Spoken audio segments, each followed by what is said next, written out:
Hi, everybody. This is Peter Schiff. It is Saturday, January 14th, 2012. Yesterday, Standard & Poor's came out and downgraded 9 European nations. This is only adding anxiety to the problems that are plaguing Europe and the concern over sovereign debt.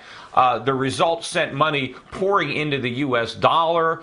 The euro hit a 16-month low. The dollar index traded at its highest level since September 2010, with weakness in the euro spilling over into other currencies. U.S. Treasury bond prices continue to rally. The U.S. government is once again able to borrow for 10 years below 2% and for 30 years below 3%. Of course, the irony of all this is that investors are so concerned about European debt that they are buying up U.S. debt as a safe haven, despite the fact that the United States is in more debt than Europe, and we have less of a capacity to repay than Europe. Those are the facts. You know, even though S&P downgraded all these European countries, you still have two countries in Europe that have higher, or three countries rather, that have higher credit ratings than the U.S. Germany, of course, but also Luxembourg, Finland and the Netherlands are also AAA rated. France and Austria had their rating cut to AA+, which is the same rating assigned to the United States. So you have 6 nations in Europe who have credit ratings equal to or superior to the credit rating of the United States. But of course, if you look at the fundamentals don't justify a U.S. rating equal to even France or Austria. If you look at the reality, there's only 2 countries in all of Europe that have higher debt to GDP ratios than the U.S., and that's Italy and Greece. There's another couple of countries, Ireland and Portugal, that are about the same as the U.S., with a debt to GDP that is slightly greater than 100% of GDP. But the reality is, our numbers are really only telling part of the story. You're looking at the debt where we have actually borrowed money, where the federal government has sold a treasury bond. And that's what they're measuring. We're not looking at a lot of other debt, a lot of other obligations of the federal government. A lot of the debt is off budget and not counted in those official numbers. For example, the $6 trillion or so of Fannie and Freddie debt that the U.S. government has guaranteed, or over $1 trillion in student loans that the U.S. government has guaranteed. We are still obligated to repay those loans based on defaults. And we know there's going to be a lot of defaults in student loans. In fact, a lot of the loans are being forgiven. We know there's going to be a lot of defaults in the mortgages, so the U.S. government is on the hook to repay a good chunk of this debt, yet none of it is counted as part of the official national debt or debt to GDP numbers. And in many cases, guaranteeing debt is worse for the U.S. taxpayer than actually borrowing the money. Because remember, when the Treasury borrows money, it gets the money. It spends it on something. Now, granted, it wastes it, but at least the government gets the use of the money that it borrows. But when it guarantees a mortgage, the government gets nothing. The money goes to the home buyer, who then gives it to the seller of the house, but no money goes into the U.S. Treasury, just an obligation to pay if the borrower defaults. Now, sure, there is some real estate to collateralize the loan, but if these loans go into default and we have to go to foreclosure, we'd probably be lucky to recoup 50 cents on the dollar, which means the other 50 cents has to be paid by the U.S. taxpayer. So if you throw that on to the official statistics, I think America looks a lot closer to Italy already, maybe even beyond Italy, gaining on Greece. But then what about all the contingent liabilities? What about the Social Security obligations? What about Medicare? All these unfunded obligations aren't even there. I mean, they're the real debt. This $15 or $16 trillion in funded debt with treasuries, this is the tip of a huge iceberg. If you look at all of the obligations that the federal government is committed to, we look a lot more like Greece even than Italy, maybe even worse. And I haven't even mentioned the states. Remember, it's not just the federal government that has put U.S. taxpayers on the hook. It's the states. And everybody is going off the same tax base. right? The states and the federal government are all taxing the same American taxpayer to repay the debts. You don't have that in Europe. All the debt really is located at the national level. They don't have the state problem that we do. When you add another $3 trillion or so, which is what the states have obligated Americans to repay, the picture is clear. We are in more debt than Europe. And if you actually look at the interest rates, France right now, France has the same credit rating as the United States, yet they're paying 50% more than the United States to borrow for 10 years. Other countries, take a look at Spain. Spain has a debt to GDP ratio much lower than the U.S. right now. Their credit rating is a little lower, but they're in better fiscal shape, yet their 10-year yields are better than 5%. Italy's are better than 6%, I think 6.5% or something like that for Italy. They've been as high as 7% recently. Italy has a little bit larger debt to GDP, but that's only officially. Unofficially, I think we're in worse shape than Italy, yet Italy is paying more than 3 times as much to borrow as the United States. Now, here's the reality. Right now, everybody is buying the dollar as a safe haven. As a result, we have very low interest rates. And the American government and the American consumer can borrow very cheaply and go out and spend money.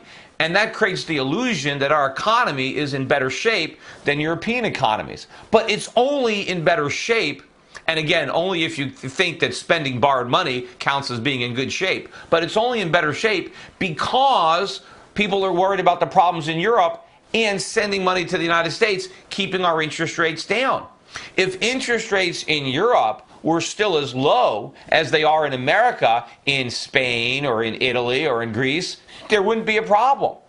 Conversely, think about the U.S. economy. What if the U.S. government had to pay the same amount of money to borrow as Spain or Italy? What do you think the U.S. economy would look like? I would argue that if interest rates in America today were as high as they are in Spain or Italy, our economy would be imploding. We would be in much worse shape in either of those two countries because we have less capacity to service our debt at those higher rates of interest. So the only reason that we haven't had a problem yet is because the world hasn't marked down our bonds. They haven't imposed a penalty. Interest rates haven't risen yet. But it's going to happen eventually. Look, rates had to rise in Europe before the debt became a problem. We've got more debt, and when our interest rates rise, the debt is going to be just as much of a problem. And they're going to rise. Look, what happened this week? President Obama just sent a request to Congress to raise the debt ceiling by another $1.2 trillion. Now, this is supposed to get us through the end of the year. That's it. And then they've got to raise it again. Now, they're hoping they don't have to raise it until after the election. I have a feeling that they might have to raise it again before the election. What other economic data came out today? We got the trade deficit for November. It jumped by about 10% to just under $48 billion. That's a 7-month high for the U.S. trade deficit. I remember once upon a time when people actually were concerned about the trade deficits in America, and they were much, much smaller than they were today. A trade deficit that was much higher than anticipated would have sent the dollar tumbling. Instead, the dollar rose sharply on Friday despite these horrific trade numbers. And what do these trade numbers show? They show that the U.S. economy is getting weaker, right? You measure the strength of economy not based on how much people can spend buying stuff, but on what they produce. And the trade deficit shows that we're not producing enough. We're importing what everybody else produces, and we're borrowing money to pay for it. In fact, we're running trade deficits with Europe. We're borrowing money from Europe to buy European products. We're borrowing money from Asia to buy Asian products, yet people are rushing into our debt as if America is more solvent than the nations that are lending us money. This is all not true. This is just a perception that is completely devoid from reality. Just like you had a NASDAQ bubble that was devoid from reality, or you had a real estate bubble. All of these bubbles burst, and right now we have a bubble in the U.S. Treasury market, in the U.S. dollar, in the U.S. government. It is an idea or an attitude that we're solvent when we're not, that somehow we're in better shape than Europe, when the reality is we're in worse shape. It's not that everything is great in Europe. It's not. There are a lot of problems there, but it's worse here. And the only reason that it appears that it's not worse is because we're able to borrow so much money for cheap. But again, how long can we do this? the maturity on the national debt is extremely short. We are not locking in these record low rates. We are extremely vulnerable to rising interest rates. And if interest rates were to rise to the levels of Europe right now, not Germany, but countries like Italy or Spain, I think the housing market would implode. Most of the banks that were bailed out would fail again. The budget deficit would explode out of control with a higher cost of funding. Unemployment would jump up. I mean, it would be a complete disaster. But that is going to happen eventually. And getting back to the trade deficit, you hear a lot of this spin by the Keynesians that, well, this growing trade deficit is a sign of economic strength. After all, our economy is growing more, so Americans are spending more. We're spending more than foreigners, and so we're sucking in all these imports because our economy is so strong. If our economy was so strong, we would not be sucking in imports. We would be flooding the world with exports. Our strong economy would be producing surpluses that we would be able to export to the world to earn money. The fact that we are borrowing from the world to consume is not a sign of the strength of our economy, but of the weakness. But of course, why would anybody in government be expected to recognize that? Also this week, they released the minutes from the Federal Reserve's meetings back in 2006. And according to the minutes of these meetings, no one at the Fed had any clue that there were any problems in the U.S. economy. Certainly the housing market, they were very sanguine. They were looking for maybe a soft landing at worst. No problem. The economy was in good shape. The fundamentals were strong. Of course, they were completely wrong. They couldn't see the housing problem, the financial crisis, even though it was right on their doorsteps. Now, what was I doing in 2006? I was finishing up my book, Crash Proof: How to Profit from the Coming Economic Collapse. I finished it by mid-2006, and of course,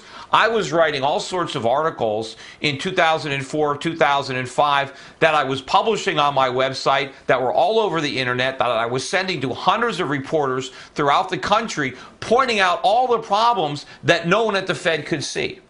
Now, here we are again. We are staring at an even greater economic, financial, currency crisis than the one that hit us in 2008.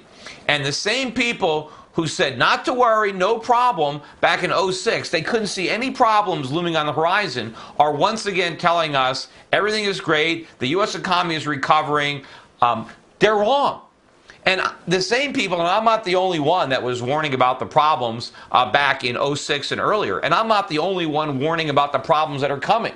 The difference is people like me who are warning about these problems and who got it right before are being completely ignored, whereas the people who are completely wrong are still in charge, and they're the ones that everybody is still listening to. And I guess because people are listening to them, they're buying U.S. dollars and they're buying U.S. treasuries. But anybody who understands this isn't doing that. They're selling into the rally in the dollar. They're selling U.S. treasuries. They're buying gold. They're buying silver. They're even buying some of these other fiat currencies that are being sold down as a result of the strength of the dollar. I mean, think about, why is the Australian dollar falling? Why is the Canadian dollar falling? You know, there are other currencies where the governments are in much better fiscal shape than is the U.S., but their currencies are falling against the dollar too, because as people are selling the euro and buying the dollar, they're selling all currencies and buying the dollar. Again, fundamentally, this doesn't make sense. The fundamentals argue to get rid of dollars and to get rid of treasuries.